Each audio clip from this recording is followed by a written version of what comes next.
Most software companies we work with want seven-figure enterprise deals, but they're still selling like the buyer is purchasing access to software, seats, features, dashboards, workflows, platform access, credits. And that may work for smaller deals, but if you want seven-figure software deals, the buyer needs something stronger than a feature list. You cannot ask for seven figures with a feature level buying case. A seven-figure deal needs an eight-figure outcome.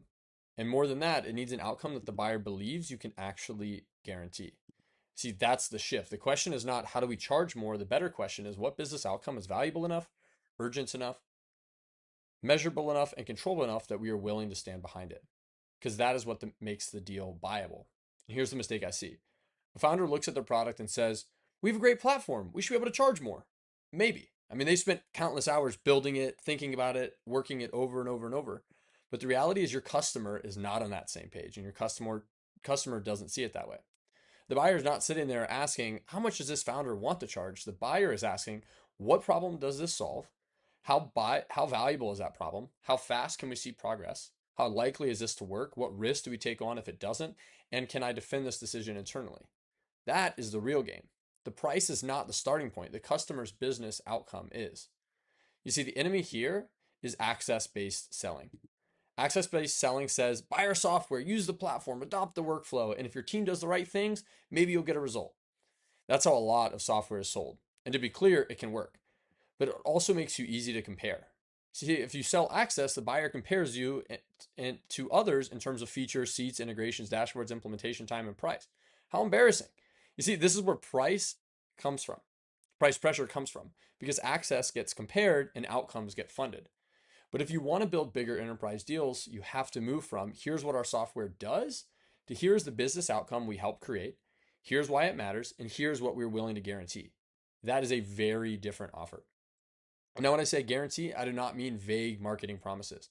I mean a real offer architecture. A guarantee is what happens when you understand the customer, the problem, the process, the proof, and the buyer commitments well enough to pull risk back onto yourself. That is why guarantees make deals more buyable.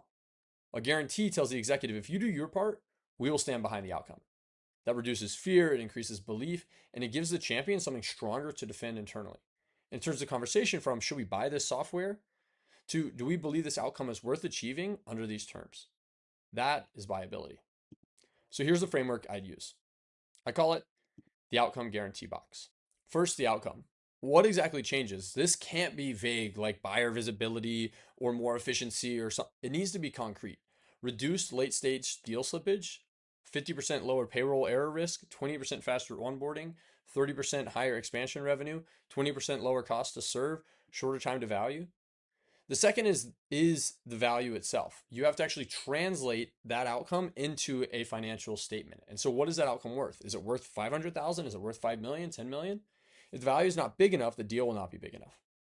And then you have to bring in the time frame because the reality is that $10 million today is significantly more valuable than $10 million a year from now. There's so much variability, so much risk taken on when I have to wait that long to get what I care about. And so you have to answer the time frame component by when. A $10 million outcome matters because it's bringing urgency and timing into the equation. The longer the path to value, the harder it is to prove you caused it. Fourth is the buyer commitment. So this is where weak guarantees fall apart. You cannot guarantee an outcome if the buyer can ignore the process, withhold data, delay decisions, or refuse the required actions. A real guarantee says we will stand behind this outcome if you meet these commitments. And that's where you have to actually know the process that you're stepping into, the business that you're doing work with, because you need to actually require from them certain activities. Fifth is the proof, is why should they believe you? Have you done this before? For whom? In what context? With what constraints? And what measurable result? The bigger the promise, the more proof you owe. And then sixth is the remedy. What happens if this doesn't? So this is you having skin in the game. So remember, you're getting paid when it does happen. You also have downside risk when it doesn't happen. This is part of what you're bringing forward when you build an offer for a company is, do you keep working for them for free? Do you give them a refund? Do you credit back? Do you restructure the scope? Do you extend the engagement? Do you tie payments to milestones? This is what makes guarantees real, not hypes, not vibes, but this is just the terms that actually govern a contract. Here's the simplest way to think about it. Most software companies sell the business equivalent of gym access. Here's the equipment, here's the platform, here are the features, good luck. but their customer does not really want gym access. They want the outcome. You see, they want to lose weight, get healthy, fit into their dress, hit the number, reduce the cost, lower the risk, protect the quarter, increase the value of the company. In B2B software, the same thing is true. The buyer does not want another dashboard. They want fewer surprises, faster growth, lower risk, cleaner operations, enterprise value. They want to protect their job. So the most buyable offer is not here's access to our platform. It's here's the outcome we help create.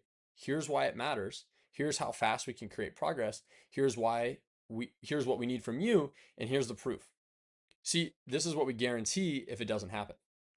That's a 7-figure buying case. So before you go to close a 7-figure software deal, don't start by asking, how do we charge more? Start by asking, what outcome are we willing to guarantee? Is it big enough? Is it measurable enough? Is it urgent enough? Is it causal enough? Can we actually prove that we've done it? Is the time frame clear enough, and are the buyer commitments effective enough? And is the remedy, if we miss it, real enough? Because if all you can offer is access to the product, you probably have a feature-led deal. But if you can offer a valuable business outcome inside a clear box of scope, timing, proof, buyer commitments, and remedy, now you have something much more viable. Turns out good software creates interest, but guaranteed outcomes create movement. And if you want bigger enterprise deals, that's where I'd start.